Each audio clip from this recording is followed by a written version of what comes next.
Ignorance is a difficult burden to bear, except, of course, for the stupid. Up until the 20th century, epigrams were birds. Now they are motorized. And four inane maxim merchants said, we knew that. It's always good to start on the lowest possible point. Just inside the monk's private entrance into the mystical monastery was a sign that stated, the master is not permitted to ever offer any encouragement. P.S. Should he ever do so, run for your life, for a form of self-destruct is about to take place. P.P.S. If by some chance you feel you can survive this, do stick around, for you're just the kind of dudes we've been looking for. One man would never allow photographs to be made of him smiling, unless at the time he was frowning.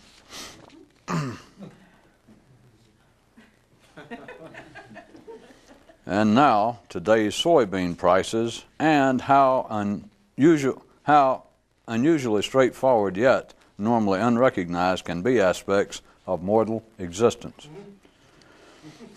Those seeking fame doubt their own talent. To be totally fair to all concerned, it should be noted that the highest to which a cow can aspire is simply his acceptance by the herd. Kin, the arrangement whereby ass-kissing is socially acceptable. Coronary, true originality is never recognized because it can't be recognized. It's hard enough to ever get to Istanbul, but to go past it, well,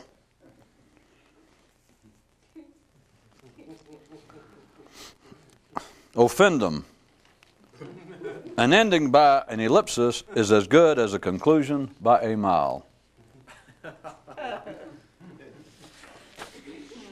It's unbelievable, or hard to imagine that you could start off, as it proved to be, I thought the lowest point of the evening, and within only 3 pages, we've gone even 2 steps. Of course, I say we, it's you, it's not we.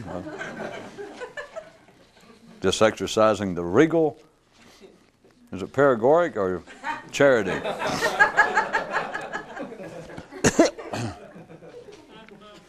The world's worst financial approach. Believing that you already have so much invested in your thinking that you can't change now.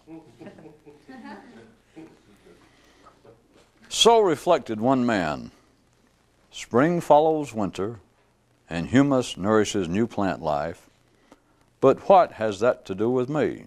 Hell, I ain't got that much longer to live.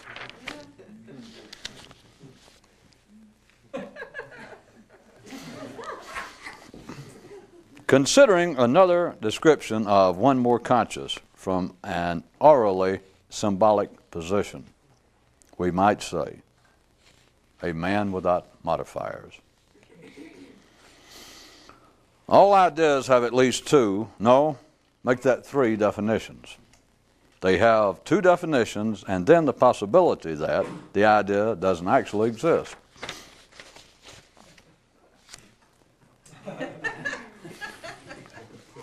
Another wise up chumps special notice.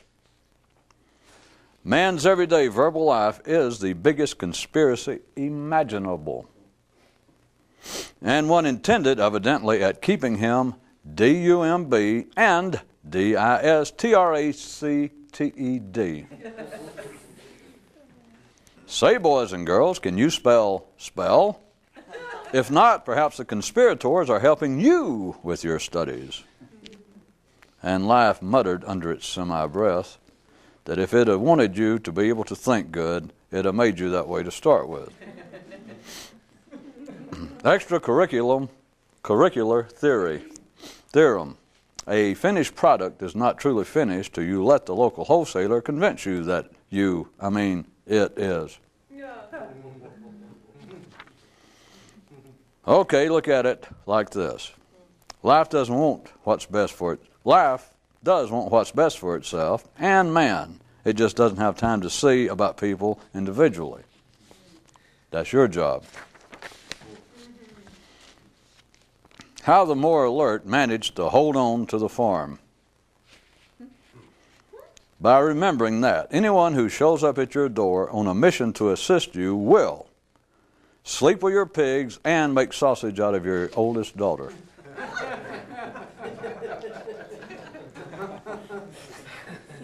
The awakened never offer to share their awakening with you. Nothing can't be divided up. And even if it could, slides of Istanbul aren't the same thing as being there. Well, in fact, once you're there, being there is no longer the same. Anyone who believes that the sport and pursuit of expanded consciousness will ever be commonly popular simply reveal the extent to which their bucolic viewpoint has lounged in the arms of the local loco-weed. Only those destined for enlightenment are truly on a mission, and since no one is, no one is. More definitions from the Big City Operational Library. Progress, the discovery of the obvious. Religion, being pissed about it. Politics, still debating it. Psychology, making a living from it.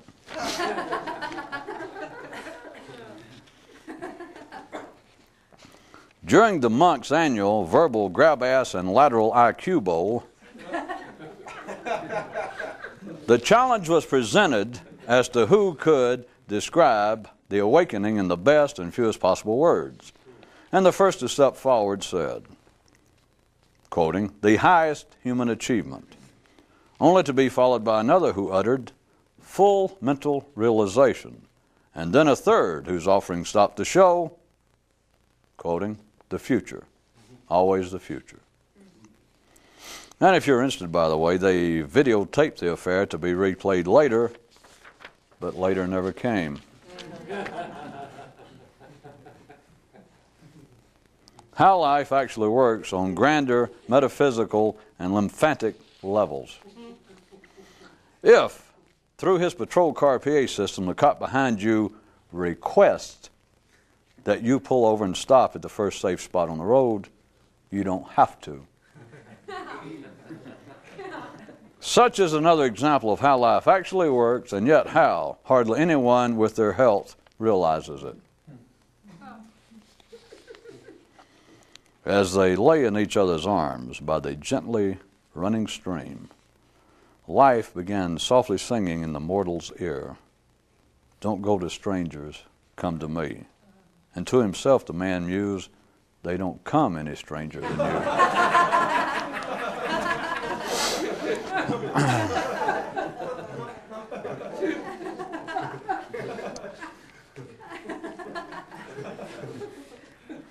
I'm not all sure it's good to laugh with that much gusto at jokes about life. It's up to you. One characteristic of a real mystic is that he will use whatever tool may seem immediately promising, no matter how short-lived may be its usefulness.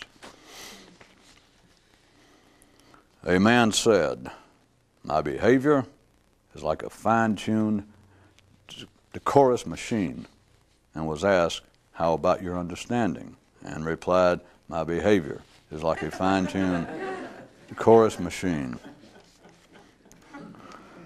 Shortly after life made man, it told him that he should always take his best shot, since that's what it'd be doing to him. A man who won't learn from life just won't learn. A man who won't learn from life can't learn. In Istanbul, yes, they do sell books for kindling. One man told the conductor, "I left my ticket at home," and the conductor thought, "My kind of guy." Forget, all you would-be mystics, what you've heard. The greatest vanity, if not waste of time, possible is the mental reviewing of one's day-to-day life. a man said, I'm afraid that if I ever quit talking about it, I might actually have to do it. And then he said, no, wait, let me revise that. I'm afraid that if you ever quit talking about it, I might actually have to do it.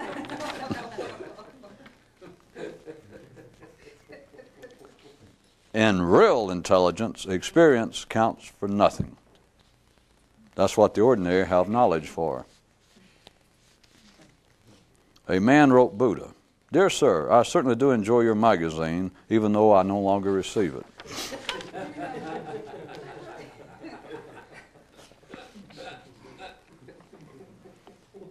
One day, a man passionately cried, 'Tis hell to be ugly.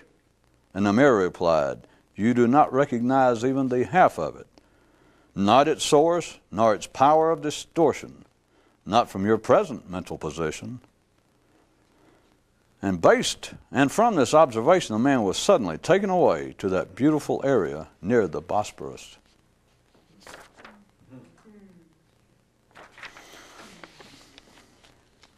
And in conclusion, the truth, ladies and gentlemen, is not stranger than fiction. The truth is fiction.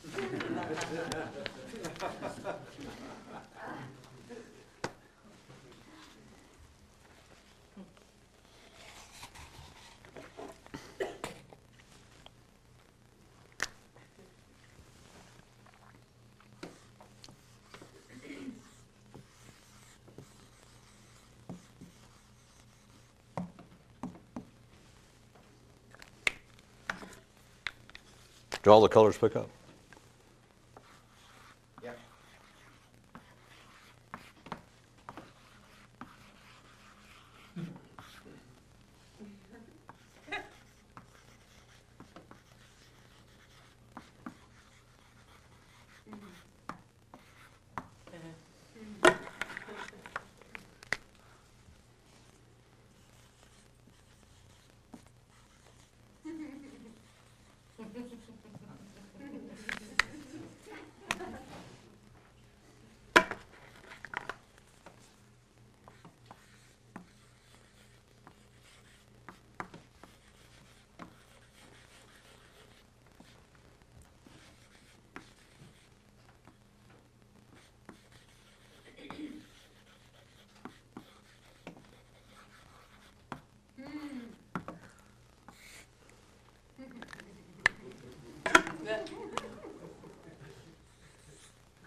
Does it all show up on TV, you think? The question, does it matter what you think? Not really. Then, does it matter whether you think or not? Yes. But it's a trick question.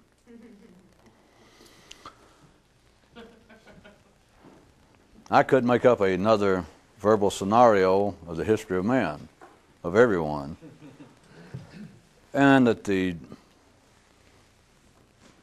general split would be at some fairly early age, and you'll have to do your own variations that take place that distinguish the sexes. But at the general age, generally speaking, would be the age wherein little nippers began to show that they seem to have some real interest in intellectual learning. Under our day and time, all it takes is you get into probably the first or second grade, and the kid seems to enjoy it, makes good grades. And those who do not. And when those who do not, they're more interested in playing, and they might excel a bit more in sports, but they are more little creatures of doing, of action.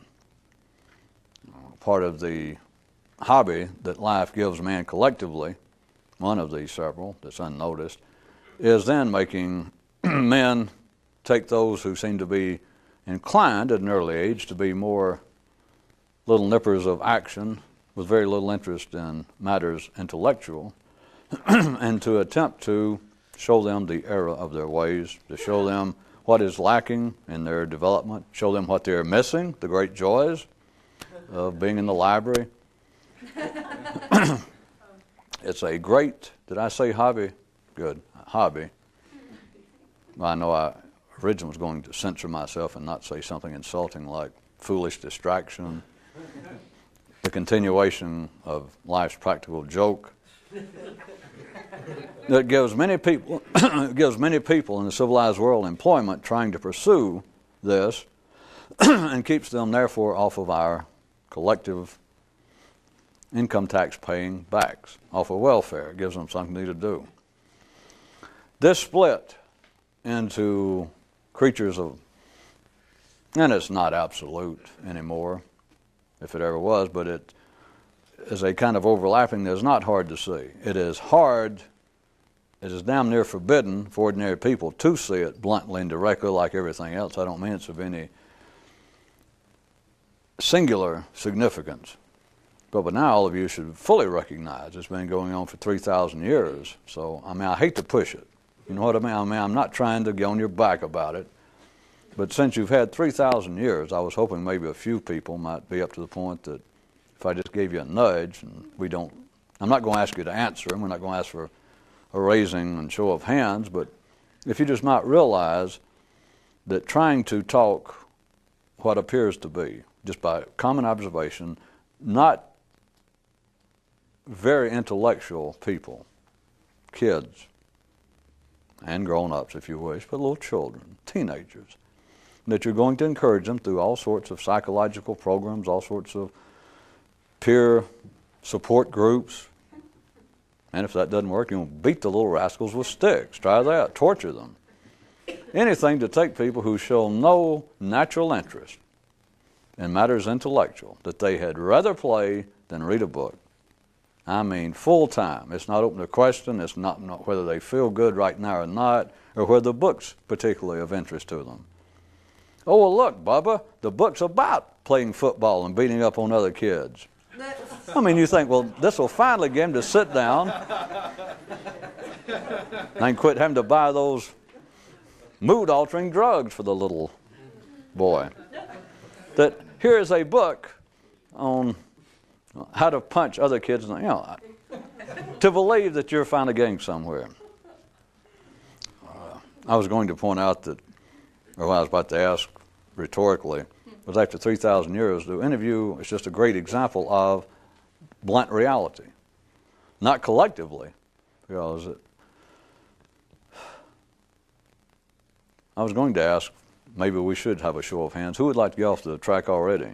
Now I thought there's no need to vote. I mean, how are we going to stop it?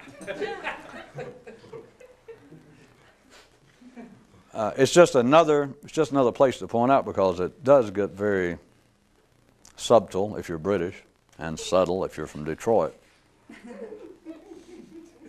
The difference between collective reality and then a more individual, blunt, in-your-face approach, view, is collectively it is not true. It is simply not true to say, if anyone would stand up in public to the collective.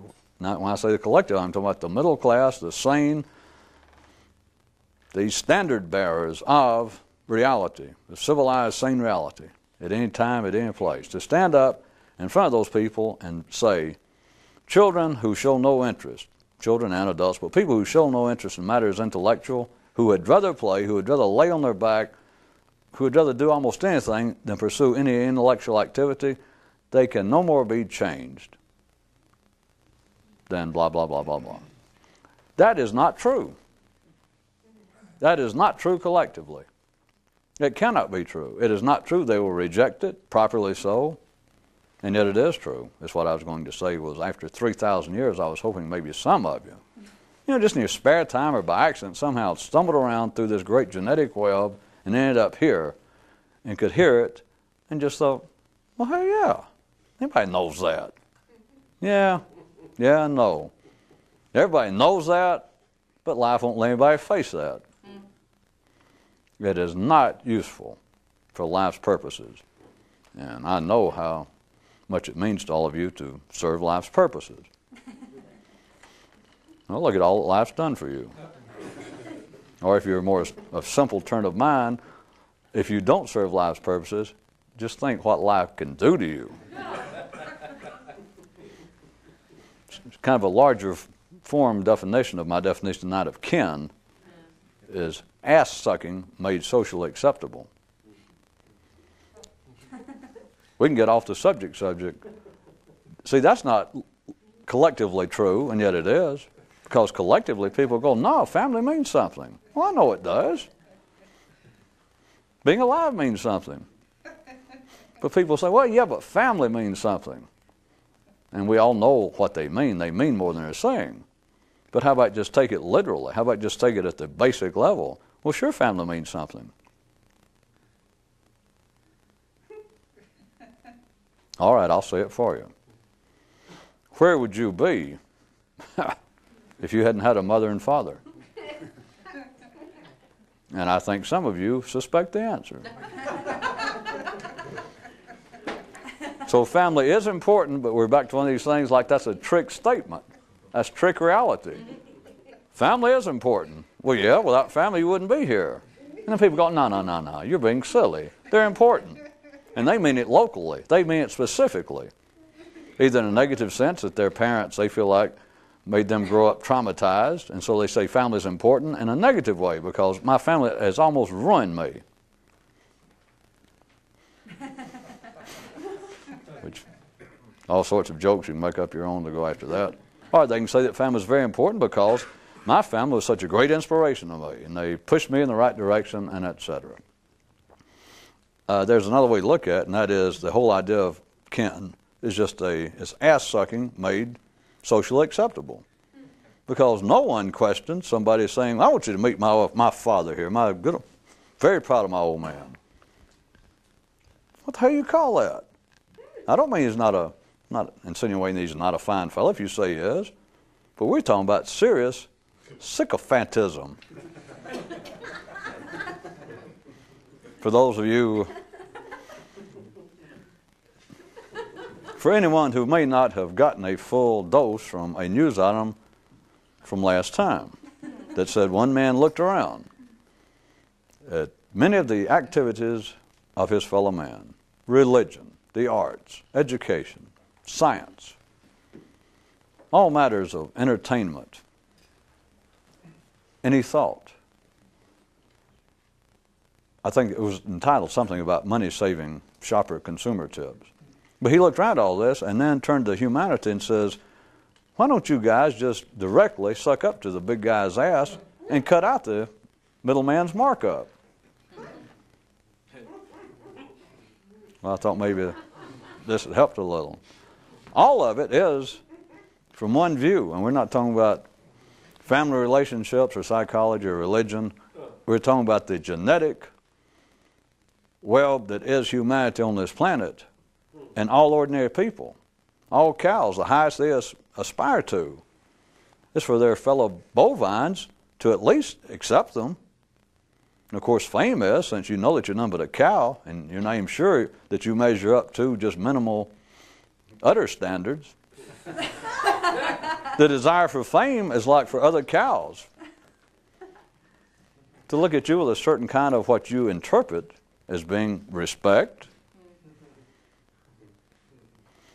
It was not as you know, an attack on people wanting to get somewhere in life and be famous and etc. But can you consider what fame is? People who do have some talent many times become famous, become well known, but that's not the point. If what is driving someone in athletics, in the arts, to become famous, if that's their whole dream, if that is the primary driving force is I am going to do something. I can play a little guitar, I can run faster than other kids around me, I'm going to work on this, but the whole point is not the enjoyment, is to become famous. Fame is simply, the desire for fame is simply the doubt of one's own talent. That's the basis of it. Which you could write that down if you were hard up for an aphorism to take home. Plus, if you never got famous, you can go, I knew it, I knew it. But there's another way to consider it, a wider scope to consider it, and that is there's nothing wrong with that. Because if you're a cow, that is an ordinary, sane, decent person with kin, because only cows have kin. If you're more conscious, you got no kin. Is the highest thing to which a cow can aspire is fame. But the fame is to simply be accepted by the herd. That's fame. That is the sort of lateral, mutually agreeable, a mutually profitable ass-sucking.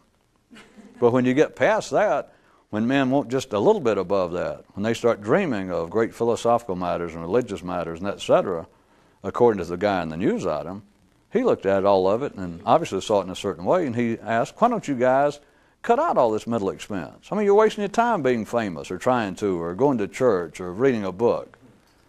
Just skip all that. Save yourself some time and money. Just go directly, just move from right where you are directly into ass-sucking directly with the big guy. Life. Ordinary people wouldn't call it life, as we know by now. They'd call it anything but life. Where were we when we started? We could take that kind of history of man. It splits up into evidently people who are going to, relatively speaking, be more interested in matters of the mind, and then those who seem to be almost bereft of any personal interest in intellectual matters. Let's take the former group, though, assuming that somewhere in that general vicinity is where most of you people would rest. Inside of that group, then you have, when it begins to split at some fairly early age, into just normal, civilized, fairly intellectually active people, and then this very teensy-weensy little group of people, of would-be mystics. And most of them realize at some early age, even without having a term, all they know is they're not getting, they very quickly. See, we've already split them up into sort of the men of action, or the nippers of action, and the nippers of the library, nippers of the mind. So they already know that action, as much as it may be fun to go out and run around, play baseball, and climb trees and fall out of trees if you're a male nipper, to hurt yourself and hurt others. You realize as much fun as that is, then there's something else. Then you discover books, and so you go out and you hurt people and you hurt yourself for a few hours a day, and then you go in the library. And then you read books. You try to talk to people, but it takes only a short period of time. It's exemplified in many of the stories of religious prophets and some of the Greek myths and some of the Chinese myths. Very early age, the kind of kid who is picked by the gods, the kind of pig who is pig, kind of kid.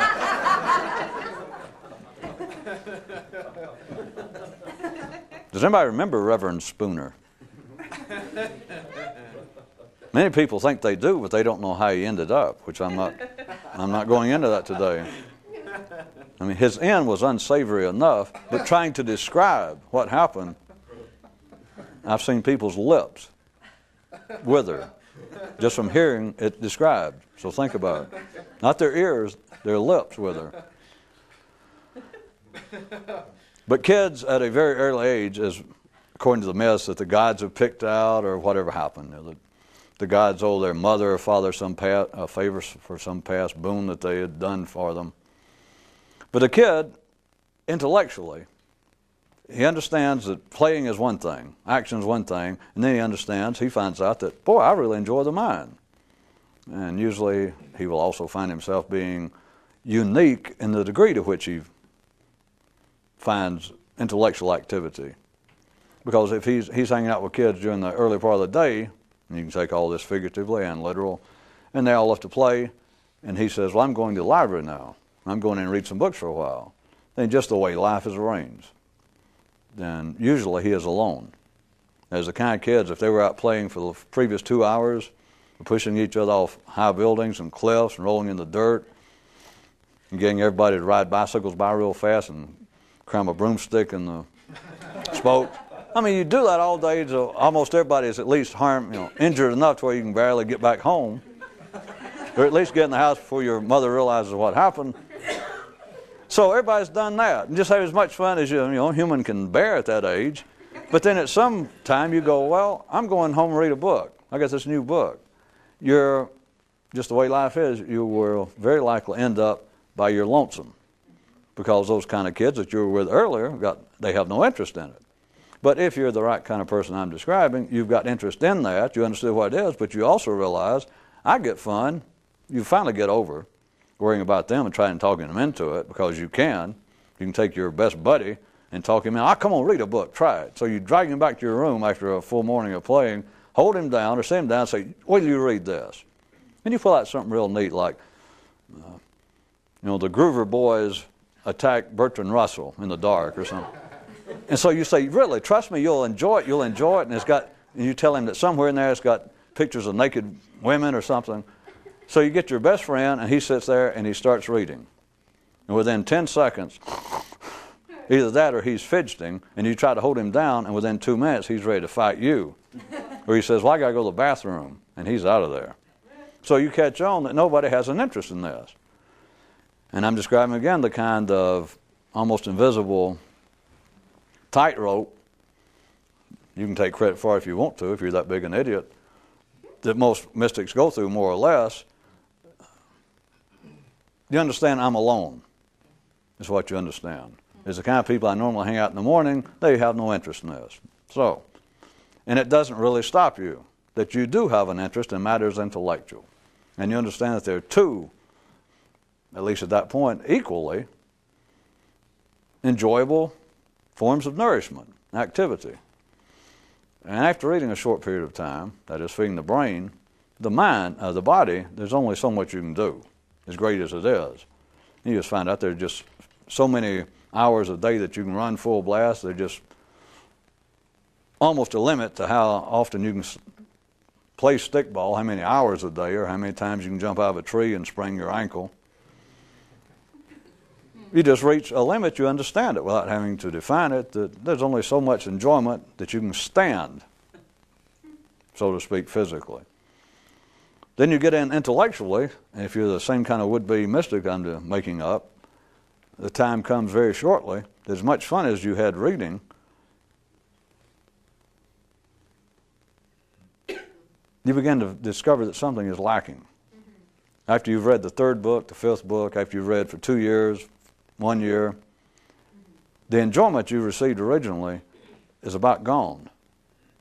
And so for a while you go through a fairly predictable, you think, well, I need to improve my taste, I need to read a different area. And you may stumble around and put off the inevitable for a while, that you may move directly into psychology or philosophy or metaphysics or something. And still, as I've described before, and as I said, there are myths and et cetera, you even end up trying to talk to parents, rabbis, priests, teachers, as best you can ask the questions.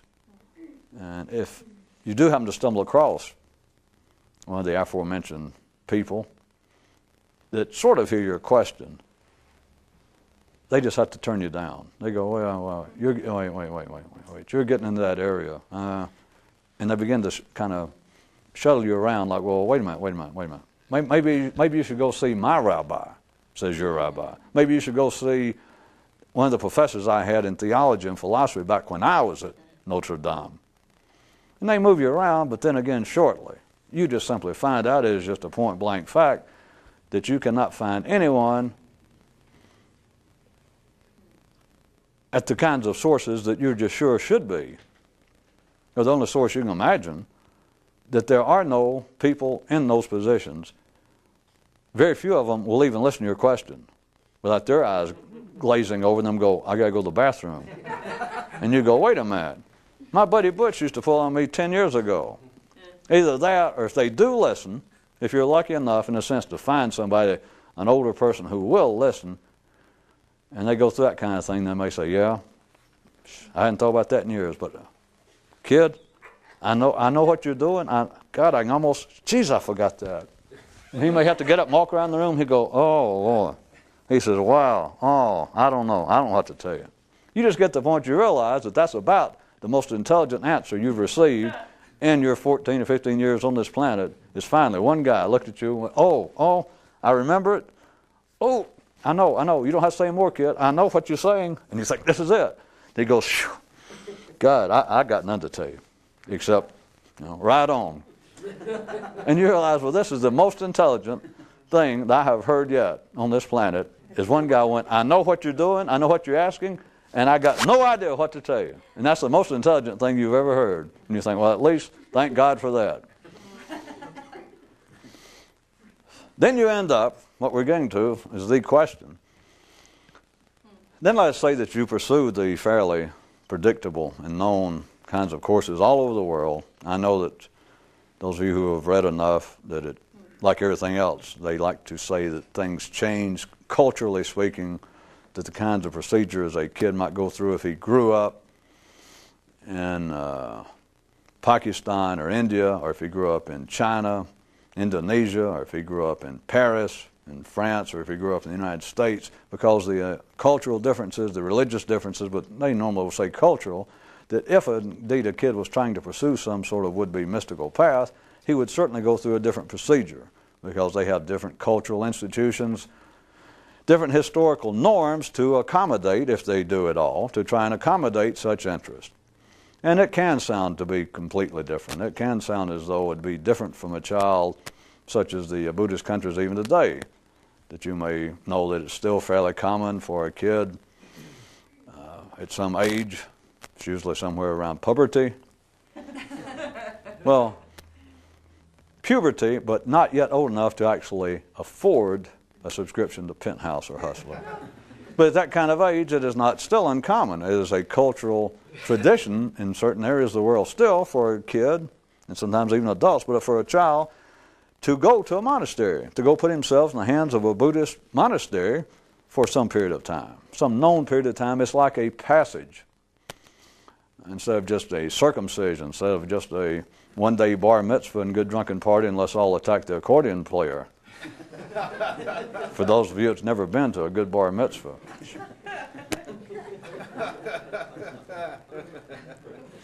I never have liked to think about why they are, well, anyway. Maybe women don't like the joke. A bar mitzvah and what that represents physically to a man, and then an accordion player all night. I don't know.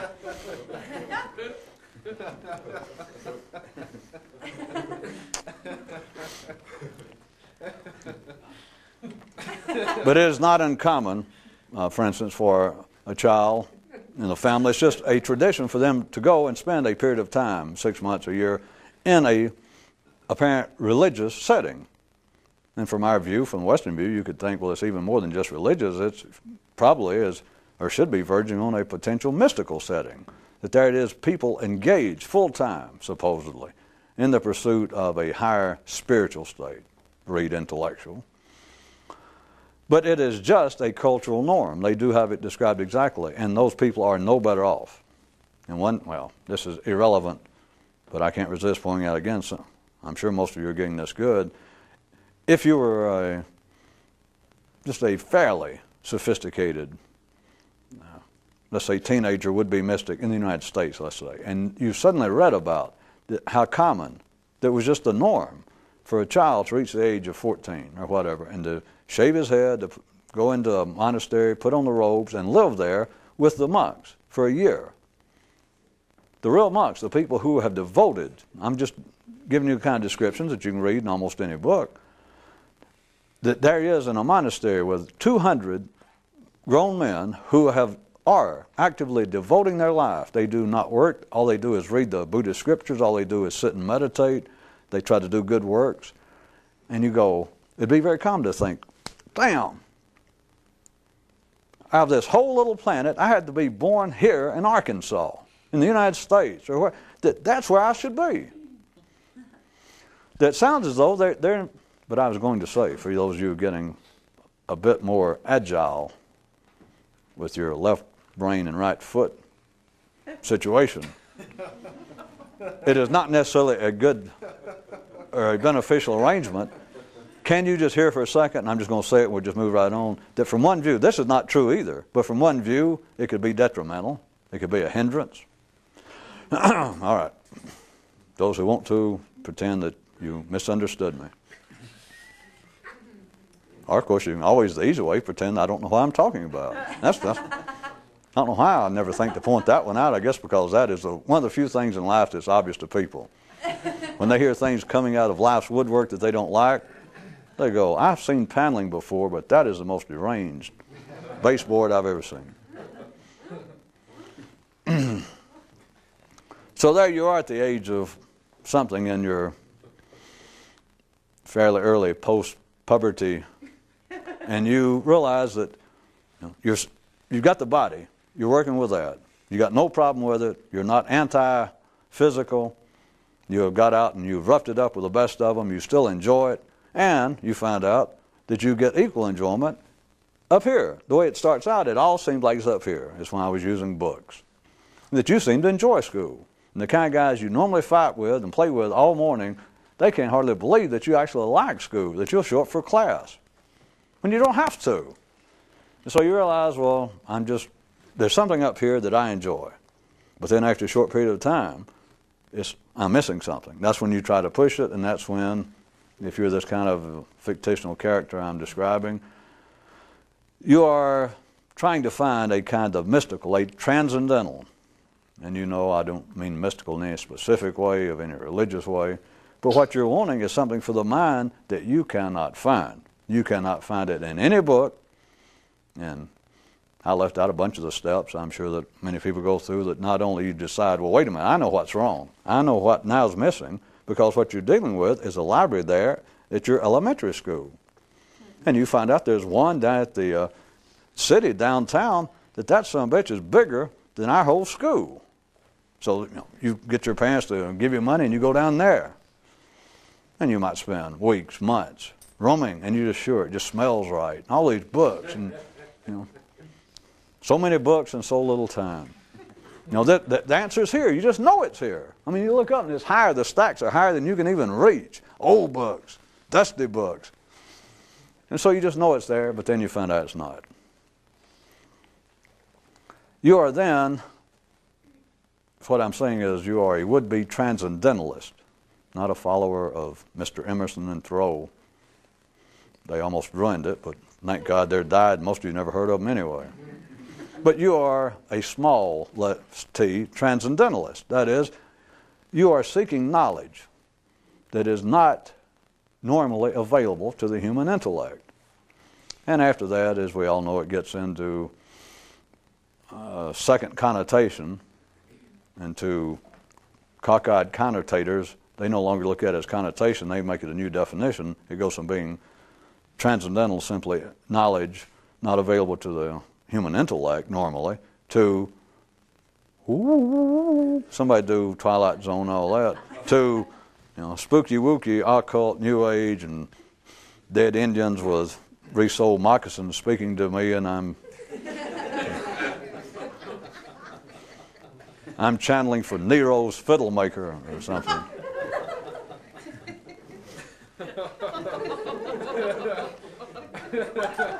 And it's not that. Of course, many people do fall over into that, and that becomes the way that they get through life. They sort of stumble on with that and play with it. But the teensy-weensy few, the transcendental interest they have, accidentally.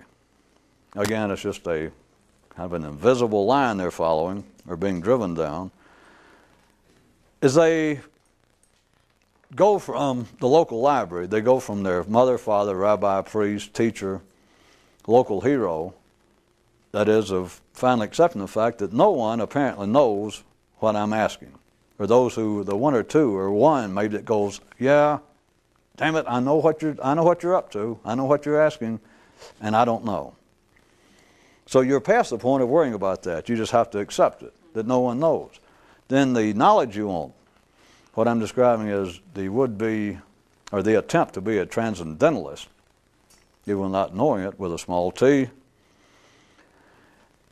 is then you have to get past the point of worrying about the books.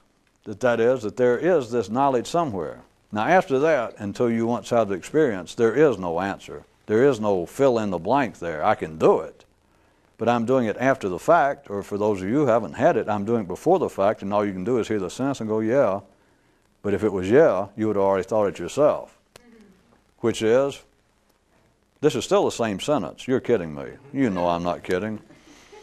Is once you get past the point, all right, you get past the point that anyone that apparently alive, or anybody that you can lay your hands on, knows what you're asking. So you pass that. Then you get past, well, all right, if they don't know, it's in books. Not just because books are magic, but because books, here I have access to the history of man. Not just my mother, not just my priest or rabbi or this one teacher over at the college that went, yeah, I know. I now have access to all the thinkers in history, all the religious people, all of those who apparently, then you discover the books by the Buddhas, by the prophets, by the mystics. Did you read a few pages and you almost fall out on the floor and have either conniption fit or whatever they have in nowadays in the library, that this is it. This is exactly it. And you just want to grab the little book and not even bother to check it out, stick it under your sweater and run home, that this is it. This will be the secret. And you start reading, the guy's describing everything you've been through. And you can't resist. You turn back to the copyright page, and it's 275 BC. And he's describing your journey. Just the preface, the intro, the first 2 or 3 pages. He's describing your life. And you're just ready to foam with the mouth that you just realize, well, it's the next page. Just in a minute, I'm going to turn the page. He's building up to all the things he's been asking. He went to see his father. He went to see the local priest. Yeah. And you read because you just know that the next page or the next one he's going to go, and then I finally found so-and-so, and I asked him as best I could, and he went, you don't have to say more, kid. I know exactly what you're asking. And sit down. I'm going to tell you what it is. And that's the rest of the book. And you turn and you turn. And you turn and you turn. And, you know I don't like bringing bad news. But those of you with a decent memory at all, you recall, it seemed like that part of the book was missing. Somebody checked out the pages that you were looking for. Now, of course, then you check out more books, and then it's very common in our day and time, the last 100 years, anyway, that then you decide, well, wait a minute. Then you start seeing ads in magazines that say forbidden books, or the books that the government, or the books that the Pope, the books that the church do not want you to read. So this is just a minor step, but almost everyone seems to go for that because that's the way that the occultists and the drugstore and weakened and blind and crippled would have been transcendentalists, sort of make a living.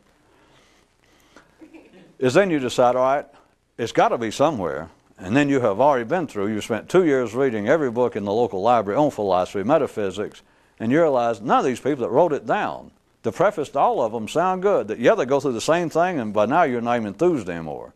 You just find a book now in a country you never even heard of, an area of the world that you didn't even know existed, and here it is, 3200 BC.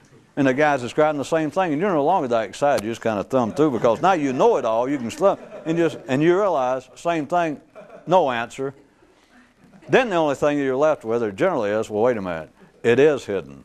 And then you see in the back of Popular Mechanics, which is where all good metaphysical information. I don't know why nobody ever thinks about that to start with. You turn back there. Between things like learn drafting at home, or go-karts that you can build yourself in 1995, the plans. Somewhere in there between, you suddenly see one little heading that says, forbidden knowledge.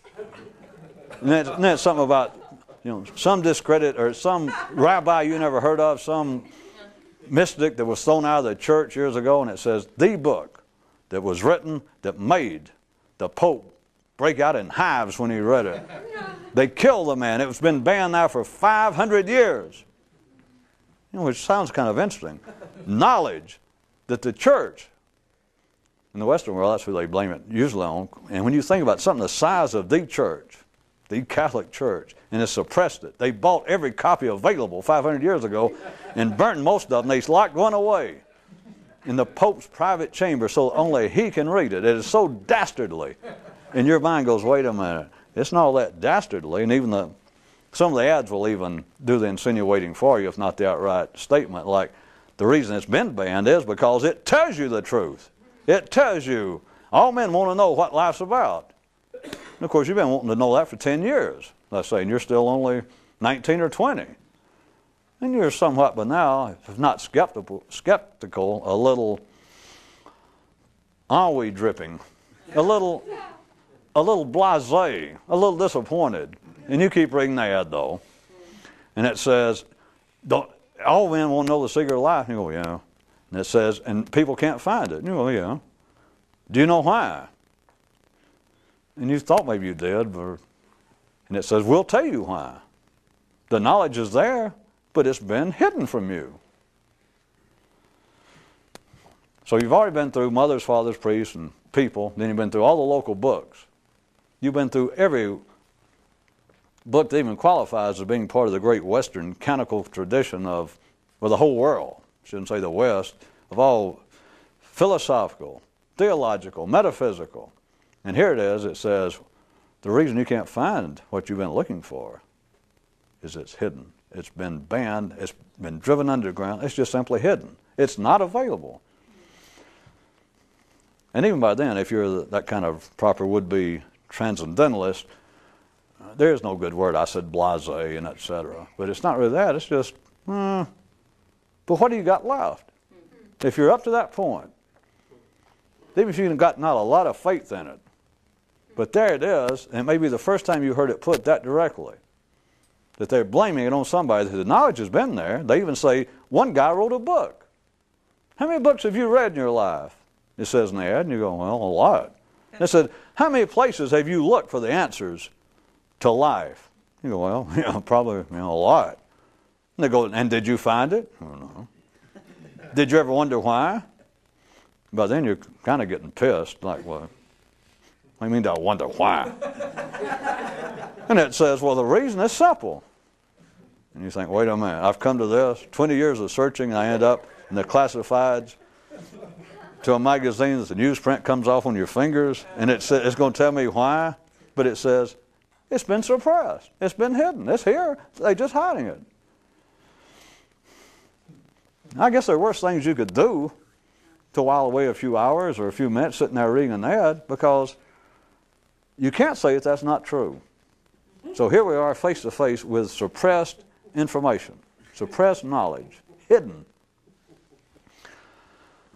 We've got at least 3 or 4 minutes to wrap it all up and go back to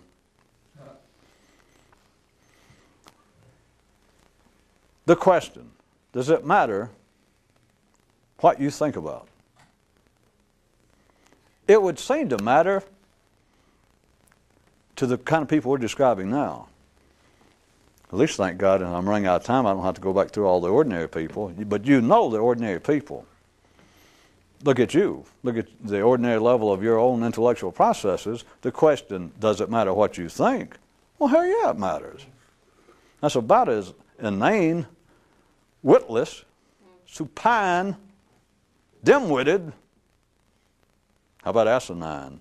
Nah, that's almost a cliche. Question that you can imagine. Does it matter what you think or not? Certainly it matters. Why do people seek education? Why do people read books? Why do people hold deep philosophical discussions? Why do people meditate? Why do people pray? Why do people try to change their lives? And I don't mean just their behavior. Because it does matter what you think. Almost within every, the ones you've never found, within every secret monastery. By the way, so that you don't have to go looking through popular mechanics, the reason you can't ever find these monasteries, they are secret. And the reason you can't find them, I'll go ahead and tell you. Because the ones you've read about, the Buddhist, the Zen, the Sufi, the Christian, no matter what they are, the reason that you can't find the real ones is because they're all one-man monasteries. That's it. They're not hidden in the back of popular science or popular mechanics. You can't find them because they're a one-man operation. You can't get in, you understand? They're not hiding it from you. There's no other room. It's one guy's monastery and he's already in there. What the hell you want? Jesus. He's going to let somebody suck his guts, his whole insides out just so you can get in? I mean, plus as some of you may know, real mystics are not all that charitable anyway. Well, it's not that they're not charitable, it's just that they're not. But by all sane, collective appearances, the question, does it matter what you think, is just ridiculous. It certainly matters. I could describe that as being the definitive line that separates the sophisticated from the unsophisticated, from the progressive aspect of humanity to the non-progressive. That it certainly matters. It matters whether you go around thinking about, I sure would like to rob people, I sure would like to beat up people and rape women or do horrible things, or that you go around thinking, life to many, it seems to be a sad, unjust situation. I should help. I should think good. It seems to matter. If you got into the real monasteries, the ones you can't get into, the one man, they all have a sign right inside the skull, right inside the door. And it's something like this. I'm giving you a variation. Is that same thing as what's inside. Does it matter what you think? Not really. That's a nice way of putting it. But see, that's just the opening question. The next one, does it matter whether you think? And your mind, the mind reading this sign has to go yes, but when you get good, you realize yes, but it's a trick question. Do you understand? Do I have to do it? Do I have to kick the subtlety out of the subtle? Does it matter then whether you think or not? Yes. And you go, well, okay. In other words, you could take, if you're an ordinary mind, you could take the first question, does it matter what you think? You know, exactly. And you go, in the answer, if you tried to take my answer with give it some serious consideration, and it says, no, not really. So you go, all right. So it doesn't matter really what you think that much. Okay. And then you take the next question. Then does it matter whether you think? Then you think, well, obviously, yeah, it matters whether. And so maybe that's the part. It means it's not so much what you think, but that you give thought to life, that you try to think things through. Now you're being swine-like. You're being bovine-like. You're being sane again. Does it matter whether you think or not? Yes, but it's a trick question. Because the mind says, well, yeah, it matters what you think, because that is probably more important than the first question, if you're going to put it that way. It's not so much what you think to start with, but a matter that you do think. That you do think. Could I suggest to you that inside these one-man mystical heads, monasteries, things may not be quite, how shall I put it? What's the opposite of upside down? Upside down? What's the opposite of backwards? Backwards? But the real question is, does it matter whether you actually think or not? And the mystical science said, well, yeah. But that's a trick question. That can't be a trick. I mean, it's obviously the answer is either yes or no, and the answer is obviously yes.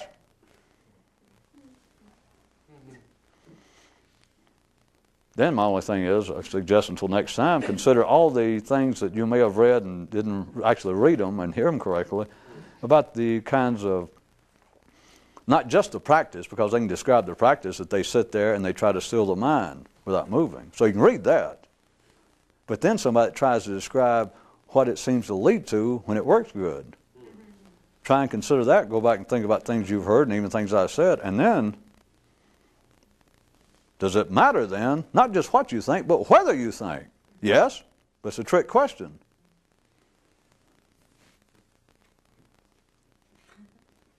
Is that all? That was my feeble attempt at melodramatics. Either that or I was trying to mash a pimple on the bridge of my nose.